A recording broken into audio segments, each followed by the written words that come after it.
दाऊद का पुत्र जो इस्राएल का राजा सुलेमान था, उसने इन नीति वचनों को बड़े ही सोच समझकर और बड़ा ही सब कुछ पर गौर कर कर इन बातों को लिखा, ताकि क्या है, बुद्धिमान पढ़ने वाला क्या करे, बुद्धि और शिक्षा प्राप्त करे और समझ की बातें समझे।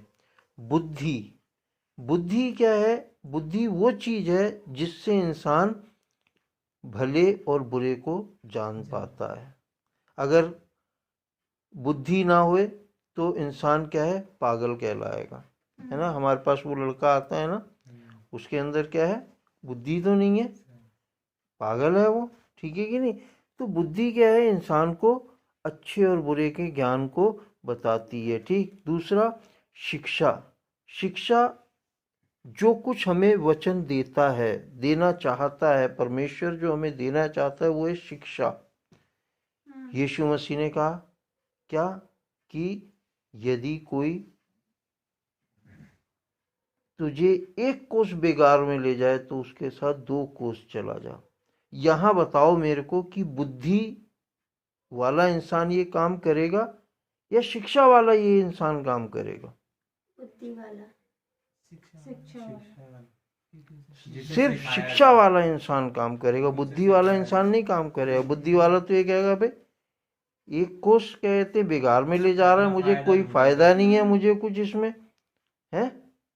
लेकिन अगर उसके अंदर लेकिन यीशु मसीह, देखो आज का वचन जो है कायदे से बहुत गहरी समझ हमें देना चाहता है। अदन की वाटिका में क्या हुआ कि परमेश्वर पिता ने क्या शिक्षा दी थी, शिक्षा थी कि इस वृक्ष के भले और बुरे के ज्ञान के वृक्ष के फल को मत खाना। ये शिक्षा थी उसकी, है, आज्ञा थी उसकी, ठीक। आज्ञा और शिक्षा लगभग मिलते जुलते हैं, क्योंकि ये दिए जाते हैं। आज्ञा भी दी जाती है और शिक्षा भी दी जाती है, ठीक। आज्ञा बहुत बड़ी होगी, आज्ञा और शिक्षा दोनों बड़े हुए।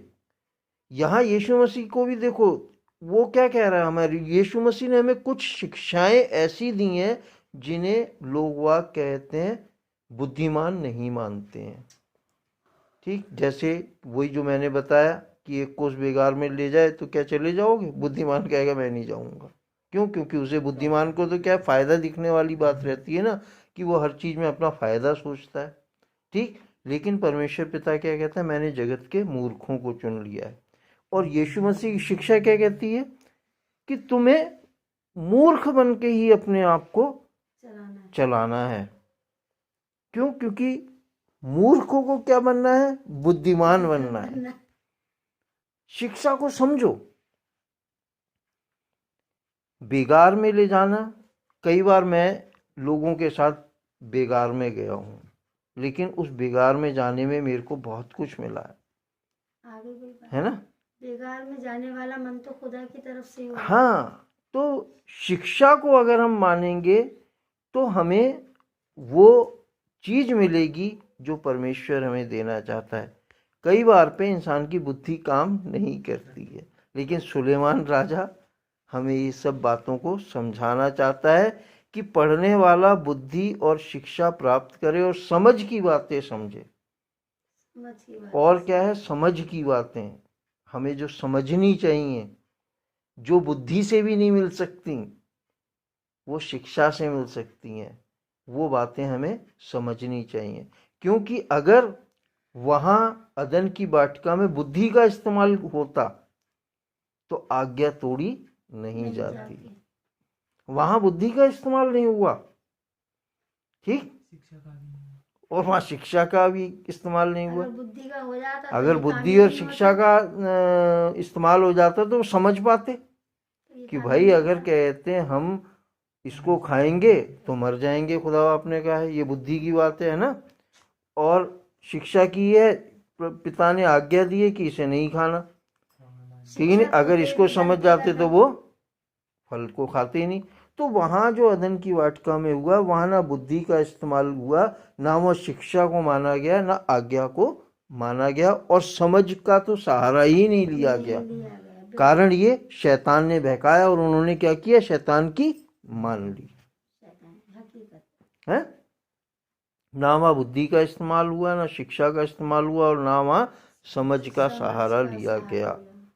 हमें इन तीनों चीज़ों को मिलाकर अपने अंदर डाल लेना है। क्यों? क्योंकि सुलेमान के जो नीति वचन है ये बहुत गूढ़ रहस्य रखते हैं। इन्हें समझने वाले के लिए बहुत कुछ जरूरी है कि वो पूरा ध्यान दे के समझे। तो हमें क्या है करना कि इनको पढ़ते हुए बुद्धि को और शिक्षा को और समझ की बातों को समझना है, जिससे क्या होगा कि काम करने में हमें प्रवीणता मिलेगी। यानी कि प्रवीणता का मतलब क्या है? योग्यता मिलेगी। हम जो भी काम करेंगे हम उसको बड़ी समझ के साथ करेंगे, है ना? बड़ी ही समझ के साथ, और बड़ी ही, जिसे कहा जाए, एक प्रवीणता का मतलब है एक परफेक्शन, है ना? यानी कि एक बिना कमी का, प्रवीणता का मतलब बिना कमी का इंसान को काम करने में अपने प्रवीणता मिलेगी, और धर्म, न्याय और सिधाई की वो शिक्षा भी पाएगा। वो क्या होएगा? धर्म। धर्म क्या है? यीशु मसीह ने कहा कि पहले तुम संसार की वस्तुओं की खोज मत करो, परंतु किसकी खोज करो? धर्म और राज्य की खोज करो। धर्म क्या है? धर्म है शिक्षा को और आज्ञा को मानना। धर्म आज्ञा पालन करना। हम जो पढ़ते हैं या हम जो सुनते हैं राम के बारे में, मैं यहाँ बात लाऊंगा, कारण ये कि हमें समझना चाहिए, कोई ऐसी बुरी बात नहीं है ना? राम, श्री राम जो थे, उन्होंने क्या किया? धर्म का पालन किया। क्या पालन किया? कि उसने अपने पिता की आज्ञा को माना। ठीक। आजकल हम क्या करते हैं? अपने माता पिता की आज्ञा नहीं मानते। अदन की वाटिका में क्या हुआ था? पिता परमेश्वर की आज्ञा नहीं मानी थी। तो हमें धर्म को समझना है। धर्म खाली ये ही नहीं कि वो सिख है, वो आपका ईसाई है, वो आपका हिंदू है, वो मुसलमान है। नहीं, धर्म जो है, मेन जो है, वो शिक्षा का आज्ञाकारी होना है।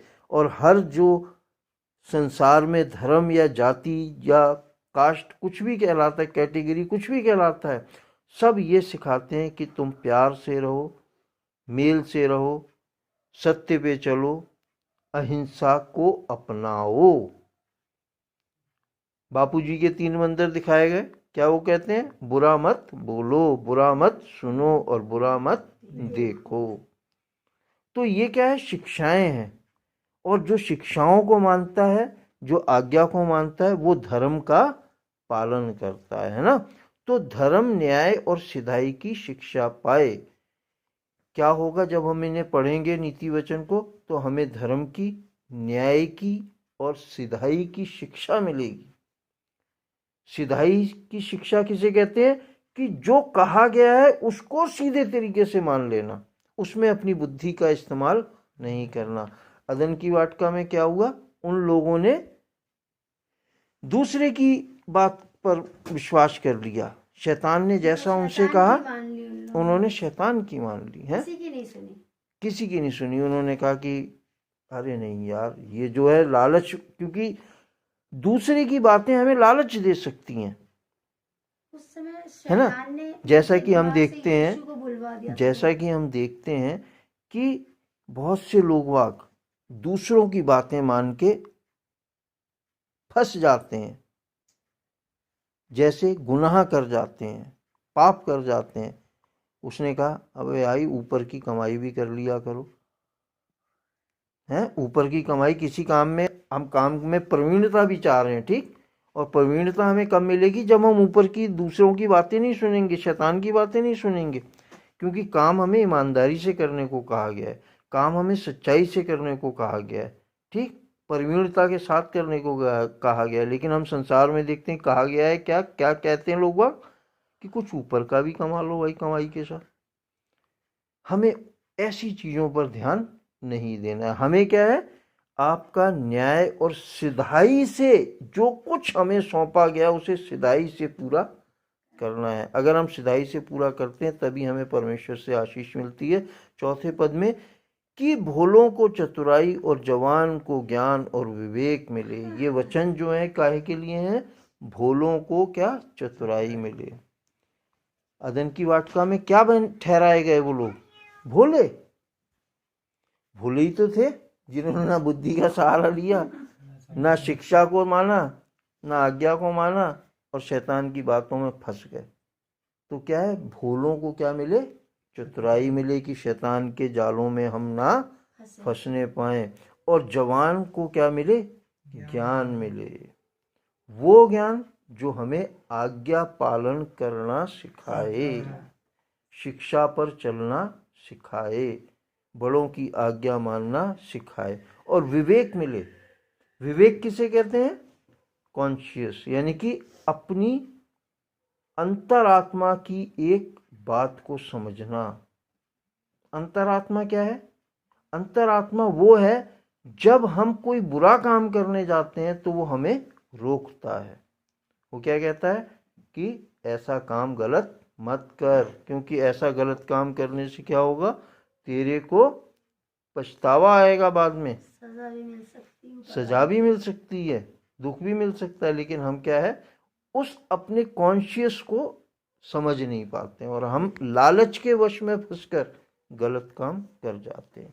तो वचन को, इसको, नीति वचन को पढ़ने वाला इन सब चीज़ों को प्राप्त करेगा अगर वो ध्यान से इन वचनों पर ध्यान देगा। छठे पद में, जिससे वे नीति वचन और दृष्टांत को और बुद्धिमानों के वचन और उनके रहस्यों को समझें।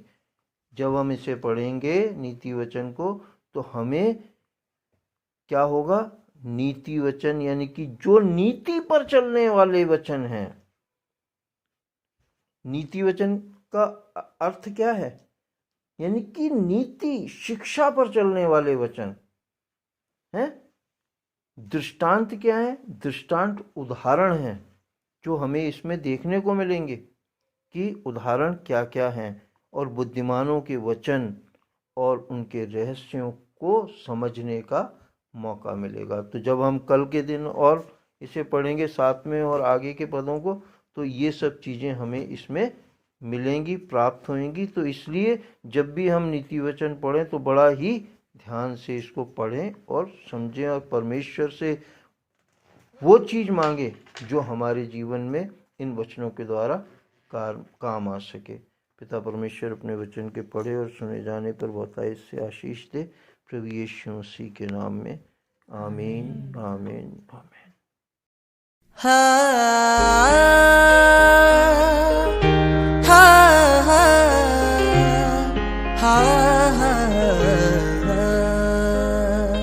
ऐ खुदा पाक आज जुम्बश तू कर, छू ले हर जिंदगी